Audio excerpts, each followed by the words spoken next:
सभी भाइयों को राम राम। ये ब्लॉग है वैसे शादी से अगले दिन का। सुबह सुबह मिल जाती है हमको चाय और सभी की सभी जो बाराती रुके हुए थे वहाँ पे सभी इकट्ठा हो जाते हैं। लेकिन टाइम में भी बारातियों को विदाई मिलती है तो हम उस घर पे पहुंच जाते हैं वैसा जहाँ पे प्रोग्राम सेट कर रखा है इन्होंने। एक साइड में कसारे गाँव के पंच पटेल बैठे हुए और एक साइड में वैसा हमारे गाँव के पंच पटेल बैठे हुए हैं। कुछ देर बाद आलू और पकौड़ी का नाश्ता ले आते, सभी ग्रहण करते। उसके बाद में दोनों भाइयों को बैठा देते हैं, इनको तिलक लगाते और बेदा दे देते वैसा 50-50 रुपए की। ये वैसा मुनीर जीजा ये एकमात्र ऐसा व्यक्ति था जो भाई साहब छापे से बच गया, नहीं सभी को ना हल्दी का छापा देते गए साथ साथ में। और ये वैसा हमारे फूफा जी एक फातिन का पीठ पे रहता था, एक आदमी तिलक लगाता था और साथ साथ में विदा भी देते गए 50-50 रुपए सभी को। तो ये लाल शर्ट वाला लड़का दिखाई दे रहा ना, ये तो वैसा इनका भांजा लगता है क्योंकि कसारे में इसके मामा है। लेकिन कसारे वाले ये बोल रहे थे कि आज किसी को नहीं छोड़ेंगे, आज सभी को लपेटे में लेंगे भाई साहब। हमारे गांव के पटेल साहब इन्होंने तो वैसा कसारे गांव के सभी पटेलों से अपना बदला ले लिया, सभी को वैसा हल्दी से रंग दिया। हमारे काका ये तो साथ साथ में अपना बदला ले लेते। उसके बाद में ज्यादा तुम्हारे भाई का नंबर, मुझे ज्यादा टेंशन थी नहीं क्योंकि मेरे पास थी ब्लैक शर्ट। सफेद शर्ट वाले ज्यादा टेंशन ले रहे थे, मुझे तो 50 रुपए लेने थे कैसे भी करके। हमारे चाचा जी मतलब जिन लड़कों की शादी हुई उनके पापा जी तो कसारे वाले पटेलों के ज्यादातर समधी लगते हैं, तो सभी वैसा मिलनी करने आते हैं चाचा जी से और ये वैसा सभी का बदले लगते हैं, बिल्कुल चुन चुन के सभी को हल्दी लगाते हैं। बाप का, दादा का, भाई का, सबका बदला लेकर अतरफ वैसा रियल वाले समधी दोनों आपस में वैसा होली खेलते हल्दी के साथ में। और इनका तो सिर वैसा सफेद हो रहा था तो चाचा जी हल्दी लगा के बिल्कुल पीला कर देते हैं। ये भी इन्हीं के भाई हैं, ये भी समधी लगते हैं। देखो कितने प्यार से हल्दी लगा दिया वैसा सिर में एक दूसरे के में। उसके बाद में ले आते हैं फल फ्रूट वाला नाश्ता, तो सभी बाराती नाश्ता ग्रहण करते हैं। मेरे साथ में बैठा हुआ वैसा नीरज हमारे साले साहब ये दोनों भाइयों के तिलक करते हैं। उसके बाद आ जाते हैं मंडप में और वैसा एक परंपरा होती है कि सुबह आते टाइम दूल्हे राजाओं के मुंह मारते हैं। तो देखो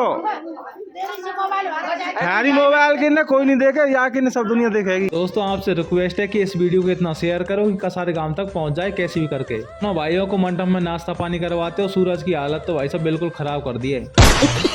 अब वक्त है विदाई का और ये ऐसा मूवमेंट है कि हर किसी की आंखों में आंसू हो जाते हैं वैसा विदाई के टाइम। क्योंकि कितना भी चुप करवा लो लेकिन विदाई के टाइम पे वैसा चुप ही नहीं पड़ती कोई भी हो। फिर बैठ जाते हैं मस्जिद की बोलोरो में। हम बड़े पूरा होते हुए गए थे और दूल्हे लाड़ी वैसा मासल पर होते हुए आए थे, तो हम जल्दी पहुंच जाते घर पे। उसके बाद में करता मैं डे चेंज, थोड़ी देर बाद आते हैं वैसा दूल्हे लाड़ी। हमारे ड्राइवर साहब है नीरज, तो वो भी शगुन में कुछ पैसे लेते तभी जाके गाड़ी के गेट खोलते और दूल्हे लाड़ी आ जाते वैसा बाहर। गृह प्रवेश करने से पहले थोड़ी देर के लिए चारों दूल्हे लाड़ी को बाहर बैठाते हैं। हमारी लाड़ी चारों को पानी पिला देती है और भाभी से वैसा नेक मांगती है पानी पिलाई का। हमने बोल दिया कि 500 रुपए ले, इसने गोद भराई में 500 रुपए लिए थे लेकिन इसने 50 रुपए देते भाई साहब। होगा वैसा गृह प्रवेश, लेकिन उससे पहले दो रस्म होती है, एक जुआ मूसल वाली और बिलैया वाली। सबसे पहले करते हैं वैसा बिलैया वाली, और बिलैया वाली रस्म को मेरी मम्मी और मासी जी दोनों करती हैं। हमारी बुआ जी जेड़ बांध के ले आई तो चारों इसमें पैसे डालते और अगले में एक और रस्म होती है जूड़ा मूसल की, उसको भाभी जी करती है। तो भाभी जी इनको ये बोलती है वैसा कि तू इससे कमा के खाना और तू इससे कमा के खाना, चारों को बता देती है। होगा गृह प्रवेश, दोनों भाई सिराई पर पैर रखते और चल देते वैसा घर की तरफ। लेकिन उससे पहले जो हमारी लाली ना उसका नेक लगेगा, गेट पे वैसा खड़ी हो जाती है और दोनों भाइयों से नेक लेके मानती है। उसके बाद में गृह प्रवेश हो जाता है, भाई घर के अंदर बैठ जाते हैं। उसके बाद में जो सामान दिया था ना लड़कियों को उनके घर वालों ने वो भी आ जाता है वैसा घर पर। अंदर में चल रही घास भरने वाली रस्म, दोनों साइड में दोनों भाभी बैठ गई, लड़के के हाथ में चावल रख देती है दोनों भाभी और वैसा वो लड़की के हाथ में होते हुए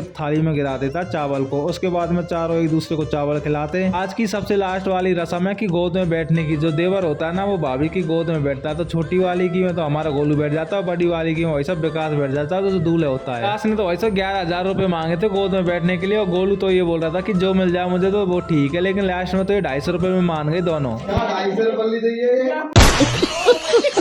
उसके बाद जो हमारे गांव का दोस्त है रामराज, उसके घर पे पहुंच जाता हूँ क्योंकि आज हमारा दोस्त वैसा दूल्हे बन के जा रहा है बारात लेकर। फिर घोड़ी पे भी चढ़ गया, अभी गांव की परिक्रमा देने निकल जाते घर से। भाई ने मुझे भी वैसा बारात में जाने के लिए बोला था। मुझे इस बात का वैसा बहुत दुख है कि मैं बारात में नहीं जा पाया क्योंकि यार मैं बहुत परेशान था और अभी मुझे यहाँ पे भी काम था। उसके बाद में हमारे घर के सामने पहुंच जाता है तो मम्मी तिलक भी करती है और वैसे तिलक कराई में 50 रुपए भी देती है। रात में ये वाली बस जा रही है और आप अभी नई जो दुल्हन आई है उनका डांस देखो।